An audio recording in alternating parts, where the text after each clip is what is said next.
Welcome back. In this video, we'll control a servo motor using an ESP8266 without using any external Wi-Fi. The ESP8266 creates its own access point, so you can connect directly from your phone or laptop. Wire the servo signal to D4 and power it with a separate 5-volt supply. Make sure the grounds are connected together to keep everything stable and safe. After uploading the code, the ESP8266 becomes a mini web server. Open Wi-Fi, connect to ESP8266_servo_AP.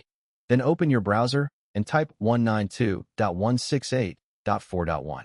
You'll get a simple control page with a slider that rotates the servo smoothly from 0 to 180 degrees. No app, no router, and no internet required. It's great for robotics, smart locks, and DIY automation projects. Like, share, and subscribe, and check the comments for more details.